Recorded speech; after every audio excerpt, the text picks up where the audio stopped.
जय श्री सद्गुरुदेवाय नमः। जय श्री गणपति देवाय नमः। सर्वमंगल मांगल्ये शिवे सर्वार्थ साधिके शरण्ये त्र्यंबके गौरी नारायणी नमस्तुते। श्री जगदम्बिकाय नमः। ओम ऐं ह्रीं क्लीं चामुंडाय विचे। श्रीमद् देवी भागवत महावाक्य। प्रथम अध्याय।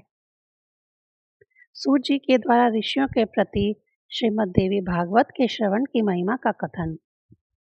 जगत के सृष्टि कार्य में जो उत्पत्ति रूपा, रक्षा कार्य में पालन शक्ति, संहार कार्य में रुद्र रूपा हैं,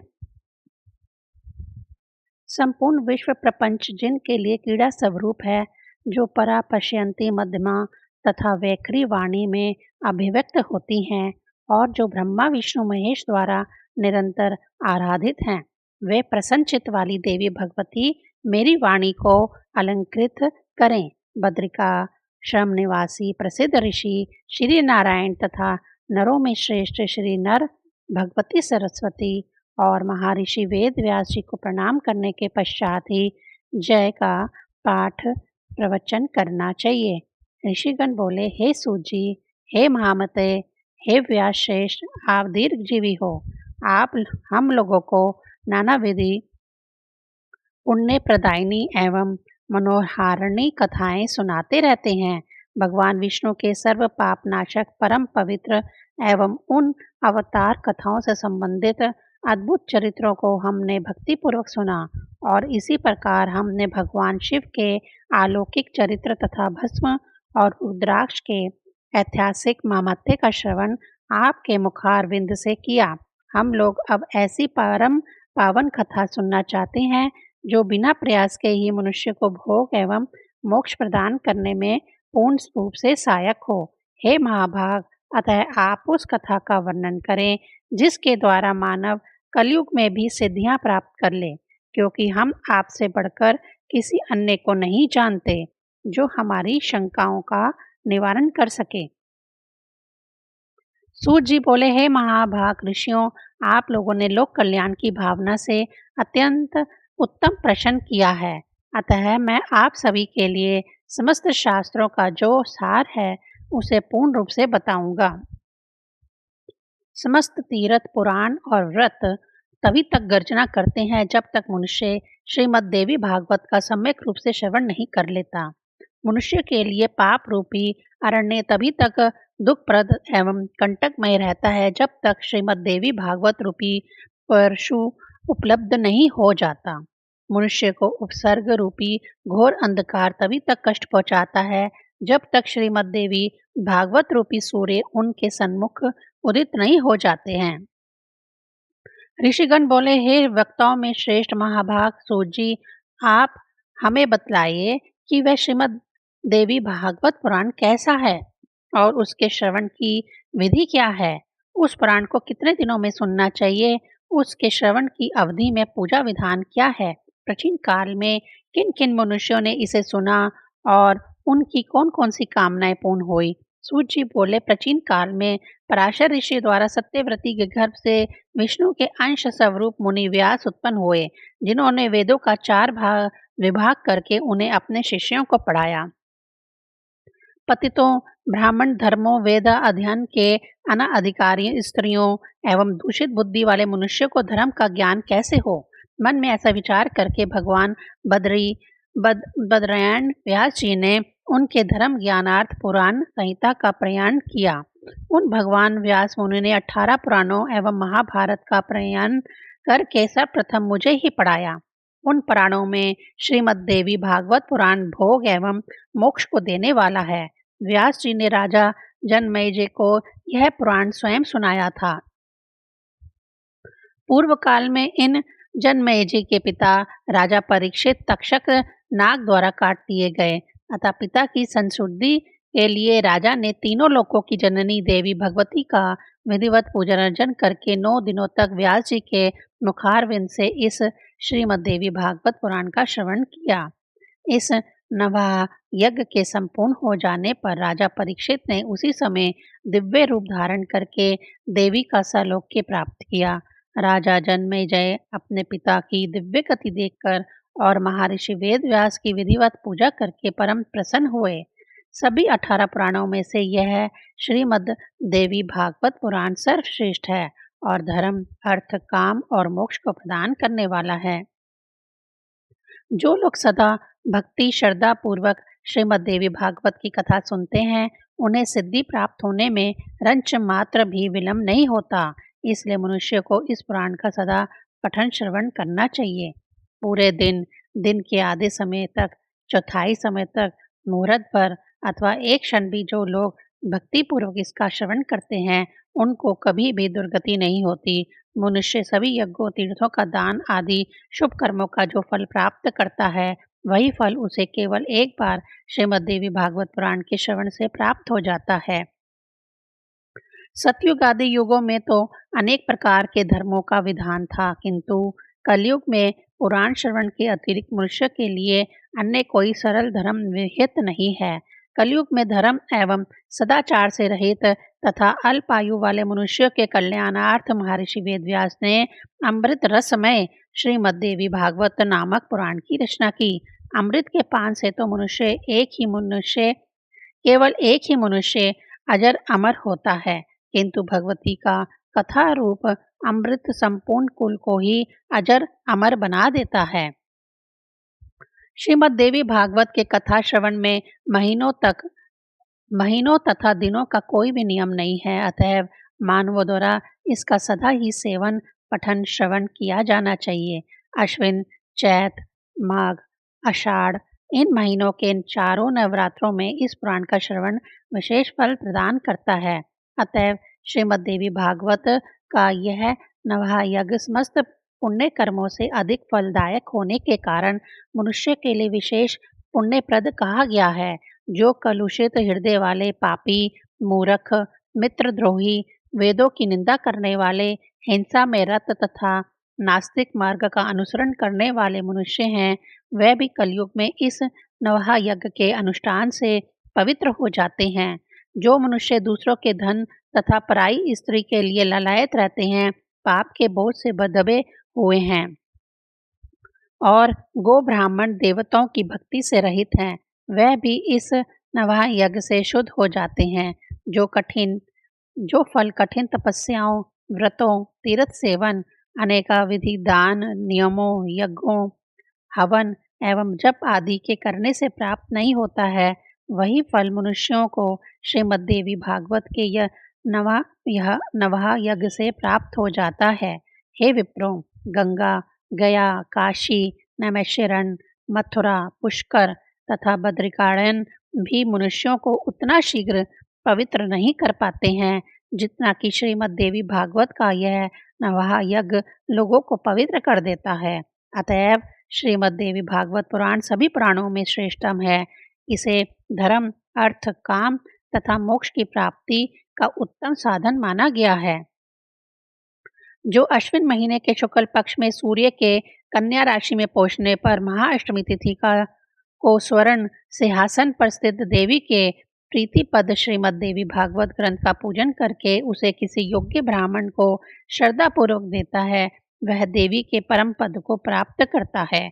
जो मनुष्य प्रतिदिन श्रीमद् देवी भागवत पुराण के एक अथवा आधे श्लोक को अभी भक्ति पूर्वक पाठ करता है, वह जगदम्बा का कृपा पात्र हो जाता है। महामारी से उत्पन्न उपद्रवों के भीषण भय तथा समस्त प्रकार के उत्पात इस श्रीमद् देवी भागवत पुराण के श्रवण मात्र से विनष्ट हो जाते हैं। बाल ग्रहों, स्कंद ग्रह, स्कंद अस्प्रमार, शुकनी, रेवती पूतना, अंधपूतना, शीत पूतना, मुख मुंडिका और नैगमेश तथा भूत प्रेत आदि से उत्पन्न भय इस श्रीमद् देवी भागवत पुराण के श्रवण से बहुत दूर से ही भाग जाते हैं। जो व्यक्ति भक्ति भाव से देवी के इस भागवत पुराण का पाठ अथवा श्रवण करता है, वह धर्म, अर्थ, काम और मोक्ष प्राप्त कर लेता है। इस श्रीमद् देवी भागवत पुराण के श्रवण से वासुदेव जी प्रसेन को खोजने के लिए गए हुए और बहुत समय तक ना लौटे, अपने प्रिय पुत्र श्री कृष्ण को प्राप्त करके प्रसन्न हुए। जो मनुष्य भक्ति पूर्वक इस श्रीमद् देवी भागवत पुराण की कथा को पढ़ता है तथा इसका श्रवण करता है, वह भोग तथा मोक्ष दोनों प्राप्त कर लेता है। अमृत स्वरूप इस श्रीमद् देवी भागवत के श्रवण से पुत्रहीन मनुष्य पुत्रवान हो जाता है, दरिद्र व्यक्ति धन से संपन्न हो जाता है तथा रोगग्रस्त मनुष्य रोग से मुक्त हो जाता है। बांध्या स्त्री एक संतान वाली स्त्री अथवा वह स्त्री जिसकी संतान पैदा होकर मर जाती हो, वह भी श्रीमद् देवी भागवत पुराण सुनकर दीर्घ आयु वाला पुत्र प्राप्त करती है। जिस घर में नित्य श्रीमद् देवी भागवत पुराण का पूजन किया जाता है, वह घर तीर्थ स्वरूप हो जाता है तथा उसमें निवास करने वाले लोगों के पापों का नाश हो जाता है। जो मनुष्य अष्टमी, नौमी अथवा चतुर्दशी तिथियों को श्रद्धापूर्वक इसे पढ़ता या सुनता है, वह परम सिद्धि को प्राप्त करता है। इस श्रीमद् देवी भागवत पुराण का पाठ करने वाला ब्राह्मण वेद वक्ताओं में अग्रगण्य हो जाता है, क्षत्रिय राजा हो जाता है, वैश्य धन संपदा से संपन्न हो जाता है और शूद्र भी इसके शरण मात्र से अपने कुल बंधु बांधवों के बीच श्रेष्ठता प्राप्त कर लेता है। प्रथम अध्याय समाप्त। दूसरा अध्याय श्रीमद् देवी भागवत के महात्म्य के प्रसंग में समयंतक मणि की कथा।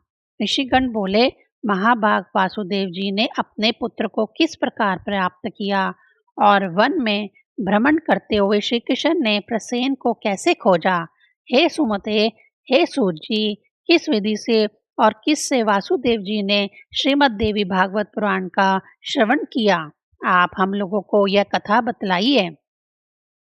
सूत जी बोले, भोजवंशी सत्यराजित द्वारकापुरी में आनंद पूर्वक निवास करता हुआ सूर्य की आराधना में तत्पर रहता था।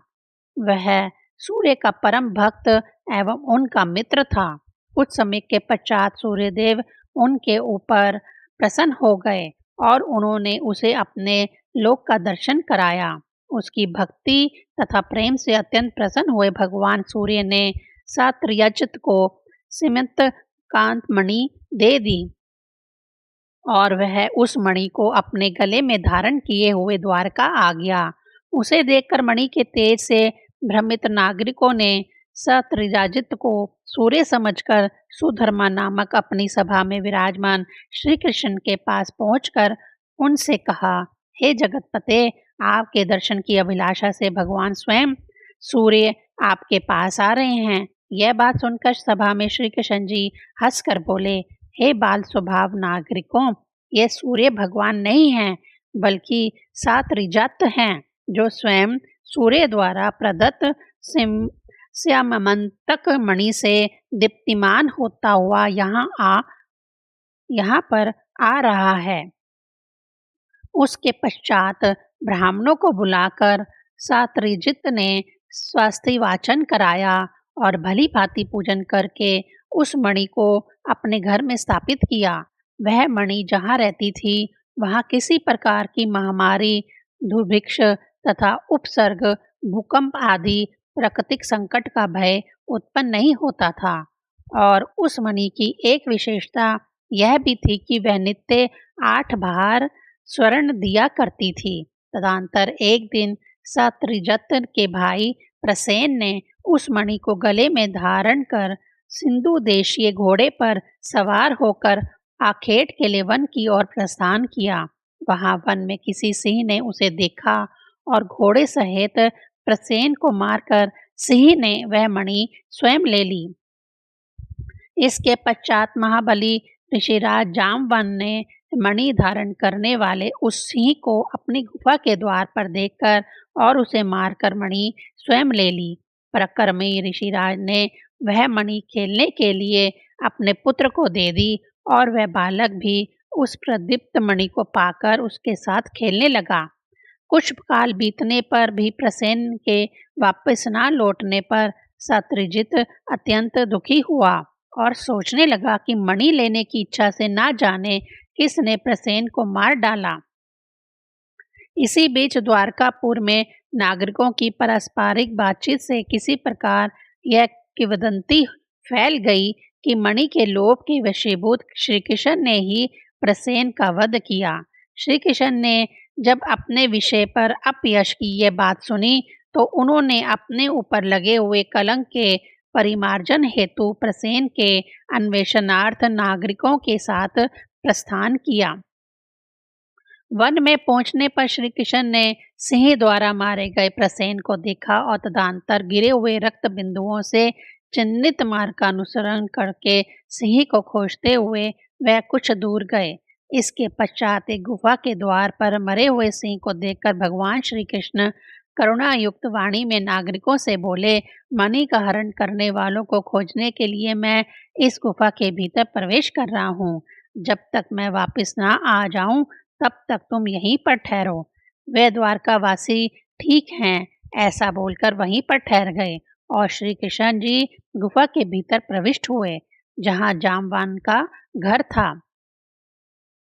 तत्पश्चात वहां पहुंचने पर श्री कृष्ण जी ने ऋषिराज के पुत्र को मणि धारण किए हुए देखकर मणि को छीनना चाहा। इस पर उसकी धात्री भयभीत होकर चिल्लाने लगी।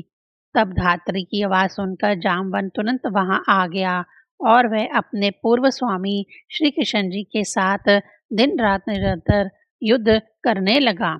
इस प्रकार उन दोनों के बीच 27 दिनों तक भयंकर युद्ध हुआ। इधर द्वारकावासी गुफा के द्वार पर 12 दिनों तक तो श्री कृष्ण के आगमन की प्रतीक्षा करते हुए ठहरे रहे, किंतु उसके बाद वह भयभीत होकर अपने अपने घर चले गए और वहां पहुंचकर उन्होंने लोगों से सारा वृत्तांत कहा। द्वारकापुरी के सभी नागरिक यह सब सुनकर शत्रुजित की भर्त्सना करते हुए अत्यंत शोक विहल हो गए। महाभाग वासुदेव जी अपने पुत्र का यह समाचार सुनकर परिवार सहित महान शोक से मूर्छित हो गए और बार बार सोचने लगे कि मेरा कल्याण किस प्रकार से हो। उसी समय ब्रह्मलोक से देव ऋषि नारद वहां आ गए। वासुदेव जी ने उन्हें उठकर उन्हें प्रणाम करके विधिवत उनकी पूजा की। देव ऋषि नारद महामती यदुश्रेष्ठ वासुदेव जी से कुशल क्षेम पूछकर उनसे बोले, आप क्यों चिंतित हैं, यह मुझे बतलाइए। वासुदेव जी बोले, मेरा अतिशय प्रिय पुत्र श्री कृष्ण प्रसेन को खोजने के लिए द्वारका के नागरिकों के साथ वन में गया था, जहां उसने प्रसेन को मरा हुआ देखा। इसके पश्चात प्रसेन को मारने वाला सिंह को भी एक गुफा के द्वार पर मरा देखकर श्री कृष्ण नागरिकों को द्वार पर ही रोककर स्वयं गुफा के अंदर चले गए। बहुत दिन व्यतीत हो चुके हैं, किंतु मेरा पुत्र अभी तक नहीं लौटा, जिससे मैं चिंतित हूँ। अतः हे मुने, आप कोई ऐसा उपाय बतलाइए जिससे मैं अपने प्रिय पुत्र को प्राप्त कर सकूं। नारद जी बोले, हे यदु श्रेष्ठ, आप पुत्र की प्राप्ति के लिए अंबिका देवी की आराधना कीजिए। उनकी आराधना से शीघ्र ही आपका कल्याण होगा। वासुदेव जी बोले, हे भगवान, वे देवी कौन है? वे महेश्वरी किस प्रकार के प्रभाव वाली हैं तथा उनकी आराधना किस प्रकार की जाती है? हे देवेश, कृपा करके ये बतलाइए। नारद जी बोले, हे महाभाग सुवासुदेव, देवी के अतुलित महात्म्य का विस्तार पूर्वक वर्णन करने में कौन समर्थ है? अतः मैं संक्षेप में ही कह रहा हूँ, आप उसे सुने। जो भगवती शाश्वत सच्चिदानंद स्वरूपा और परा अतपरा तरा देवी हैं तथा जिनके द्वारा यह जगत व्याप्त है, जिनकी आराधना के प्रभाव से ही ब्रह्मा इस अचर अचर सृष्टि की रचना करते हैं, जिनका स्तवन करके भगवान विष्णु मधुकैटव के भय से मुक्त हुए तथा जिनकी कृपा से वे विश्व का पालन पोषण करते हैं, जिनके कृपा कटाक्ष मात्र से भगवान शंकर जगत का संहार करते हैं और जो संसार के बंधन की कारण रूपा हैं, वह ही मुक्ति प्रदान करने वाली हैं, वह ही परम विद्या स्वरूपा हैं और वह ही समस्त ईश्वरों की भी ईश्वरी हैं। अतः आप नवरात्र विधान के अनुसार जगदम्बा की विधिवत पूजा करके 9 दिनों में इस श्रीमद् देवी भागवत पुराण का श्रवण करिए, जिसके श्रवण मात्र से आप शीघ्र ही अपने पुत्र की प्राप्ति कर लेंगे। इस पुराण का पाठ तथा श्रवण करने वाले मनुष्यों से भोग एवं मोक्ष दूर नहीं रहते।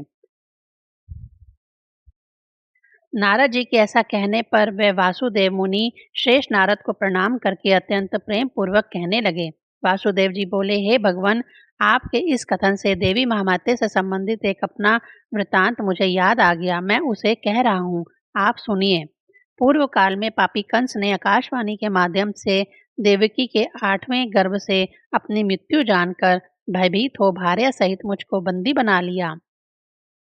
तदनंतर मैं अपनी पत्नी देवकी के साथ कारागार में रहने लगा और पापी कंस भी मेरे पैदा होने वाले पुत्रों को एक-एक करके मारता रहा। इस प्रकार जब कंस के द्वारा मेरे 6 पुत्र मार डाले गए, तब मेरी निर्दोष भार्या देवी देवकी अत्यंत शोकाकुल हो उठी और दिन-रात दुखी रहने लगी। तत्पश्चात गर्ग मुनि को बुलाकर उनका अभिवादन तथा पूजन करके पुत्र प्राप्ति की कामना से मैंने उनसे देवकी का दुख बतलाकर कहा, हे भगवान, हे दया सिंधु, हे मुनिवर, आप युद्धकुल के गुरु हैं, अतः मुझे आयुष्मान पुत्र की प्राप्ति का कोई उपाय बतलाइए। इसके अनंतर दयानिधान गर्ग जी प्रसन्न होकर मुझसे कहने लगे। गर्ग जी बोले, हे महाभाग वासुदेव, अब आप उस सर्वश्रेष्ठ साधन को सुनिए जो भगवती दुर्गा अपने भक्तों की दुर्गति का विनाश कर देती है। आप उन कल्याणकारिणी देवी की आराधना कीजिए, इससे शीघ्र ही आपका कल्याण होगा, क्योंकि उनकी आराधना से सभी की समस्त कामनाएं पूर्ण होती हैं। दुर्गा की उपासना करने वाले मनुष्यों के लिए संसार में कुछ भी दुर्लभ नहीं है। गर्ग मुनि के ऐसा कहने पर मैं प्रसन्न हो गया और अपनी पत्नी सहित मुनि श्रेष्ठ गर्ग को परम श्रद्धा पूर्वक प्रणाम करके दोनों हाथ जोड़कर मैंने उनसे कहा। वासुदेव जी बोले, हे भगवान, हे करुणा सागर, हे गुरु, यदि आप मुझ पर स्नेह रखते हैं तो मेरे कल्याण के निमित्त आप ही उन भगवती चंडी का आराधना कर दें। मैं तो कंस के घर में बंदी रहने के कारण कुछ भी कर सकने में समर्थ नहीं हूँ, अतः हे महामते, अब आप ही इस दुख सागर से मेरा उद्धार कीजिए। मेरे इस प्रकार कहने पर वे मुनि श्रेष्ठ प्रसन्न होकर बोले, हे वासुदेव, आपकी प्रीति के कारण मैं आपका कल्याण करूँगा। मेरे द्वारा प्रीतिपूर्वक प्रार्थना किए जाने के उपरांत कर्क मुनि देवी दुर्गा की आराधना की इच्छा से ब्राह्मणों के साथ विंध्या पर्वत पर चले गए। वहां जाकर जप एवं पाठ में तत्पर रहते हुए गर्ग मुनि जगत की मात्र स्वरूपा और भक्तों की कामनाओं को पूर्ण करने वाली भगवती की आराधना करने लगे। जप पूजन आदि अनुष्ठान की समाप्ति के पश्चात आकाशवाणी हुई कि हे मुने, मैं प्रसन्न हो गई हूँ, अतएव तुम्हारे कार्य की सिद्धि होगी। समस्त प्रकार के पाप एवं अनाचार स्वरूप पृथ्वी के भार का नाश करने के लिए मुझसे प्रेरणा प्राप्त कर स्वयं भगवान विष्णु अपने अंश से वासुदेव की भार्या देवकी के गर्भ से अवतार लेंगे। कंस के भय से वासुदेव जी उस शिशु को लेकर शीघ्र ही गोकुल में नंद के घर पहुंचा देंगे और वहां से यशोदा की कन्या को लाकर अपने घर में राजा कंस को दे देंगे। तब कंस उस कन्या को मारने के लिए उसे पृथ्वी पर पटक देगा, तदनंतर उसके हाथ से छूटकर मैं अंश स्वरूपा वह कन्या तक्षण अलौकिक रूप धारण करके विंध्या पर्वत पर चली जाएगी और निरंतर जगत का कल्याण करेगी। इस प्रकार उस आकाशवाणी को सुनकर गर्ग मुनि भगवती जगदम्बा को प्रणाम करके प्रसन्न मन से मथुरापुरी आ गए। आचार्य गर्ग के मुख से महादेवी के वरदान की बात सुनकर मैं पत्नी सहित अत्यंत प्रसन्न हुआ और परम आनंद विभोर हो उठा। तभी से मैं देवी के अति उत्तम महत्व को जान रहा हूँ। और हे देवेश, आज भी आपके मुखारविंद से मैंने वही देवी महात्म्य सुना है। अतः हे प्रभु, अब आप ही मुझे श्रीमद् देवी भागवत सुनाइए। हे दयानिधान, मेरे सौभाग्य से ही आप यहाँ पधारे हुए हैं। वासुदेव जी का वचन सुनकर प्रसन्न मन वाले नारद जी ने शुभ दिन एवं शुभ नक्षत्र में श्रीमद् देवी भागवत की कथा आरंभ की। कथा में आने वाले विघ्नाओं के लिए क्षमानार्थ ब्राह्मण देवी के नवाक्षर ओम ऐं ह्रीं क्लीं चामुंडाय विच्चे मंत्र का जाप तथा मार्कंडे पुराण में वर्णित देवी स्रोत का पाठ करने लगे। प्रथम स्कंद के आरंभ से ही वासुदेव जी देव ऋषि नारद के मुख से निःसृत अमृत स्वरूप श्रीमद् देवी भागवत पुराण के भक्ति पूर्वक श्रवण करने लगे। 9वें दिन कथा की समाप्ति होने पर महामनस्वी वासुदेव जी ने श्रीमद् देवी भागवत ग्रंथ तथा कथावाचक दोनों की प्रसन्नता पूर्वक पूजा की। उधर कंदरा में श्री कृष्ण तथा जामवान के बीच युद्ध चल रहे में श्री कृष्ण जी के मुष्टि प्रहारों में जामवान का शरीर अत्यंत शिथिल पड़ गया था। उसी समय जामवान को भी पूर्व काल की घटनाएं याद आ गईं और भगवान श्री कृष्ण को परम भक्ति के साथ प्रणाम करके अपने अपराध के लिए क्षमा याचना करते हुए उसने श्री कृष्ण जी से कहा, अब मुझे ज्ञात हो गया है कि आप प्रभु श्रेष्ठ श्री राम ही हैं, जिनके भयंकर कोप से सागर तथा लंका नगरी दोनों शुद्ध हो गए थे और रावण अपने बंधु बांधवों सहित मारा गया था। हे श्री कृष्ण, वे राम आप ही हैं, अतः मेरी दृष्टा को क्षमा करें। मैं आपका सर्वथा सेवक हूँ, अतः मेरे योग्य जो भी कार्य हो उसके लिए मुझे आदेश दीजिए। जामवन का वचन सुनकर जगतपति श्री कृष्ण बोले, हे ऋषिराज, मणि प्राप्त करने के लिए हम लोग इस कंदरा में आए हुए हैं। तत्पश्चात ऋषिराज जामवन ने श्री कृष्ण की विधिवत पूजा करके स्यामंतक मणि तथा अपनी पुत्री जामवती उन्हें प्रसन्नता पूर्वक अर्पित कर दी। श्री कृष्ण ने जामवती की को पत्नी के रूप में अंगीकार करके मणि को गले में धारण कर लिया और ऋषिराज जामवन से विदा लेकर वह द्वारकापुरी के लिए प्रस्थित हुए। उधर द्वारका में उदार हृदय श्री वासुदेव जी ने श्रीमद् देवी भागवत पुराण कथा की समाप्ति के दिन ब्राह्मणों को भोजन कराया तथा नानाविध दक्षिणाओं से उन्हें संतुष्ट किया। जिस समय वे ब्राह्मण वासुदेव को आशीर्वाचन प्रदान कर रहे थे, उसी समय भगवान श्री कृष्ण मणि धारण किए हुए अपनी पत्नी जामवती के साथ वहां आ पहुंचे। भार्या सहित भगवान श्री कृष्ण जी को देखकर वासुदेव तथा उपस्थित जन समूह की आंखें हर्षोत्तेरिक अश्रु से परिपूर्ण हो गईं और वे परम आनंदित हुए। देव ऋषि नारद भी श्री कृष्ण के आगमन से हर्षित हुए और उन्होंने वासुदेव जी तथा श्री कृष्ण से विदा लेकर ब्रह्म सभा के लिए प्रस्थान किया। जो मनुष्य निष्कपट भक्ति एवं शुद्ध हृदय से भगवान के इस विख्यात तथा कलंक नाशक चरित्र का पाठ एवं श्रवण करता है, वह पूर्ण सुखी हो जाता है। जगत में उसकी सभी कामनाएं पूर्ण हो जाती हैं तथा मृत्यु के अनंतर वह मोक्ष पद को प्राप्त करता है। द्वितीय अध्याय समाप्त। जय माँ दुर्गा।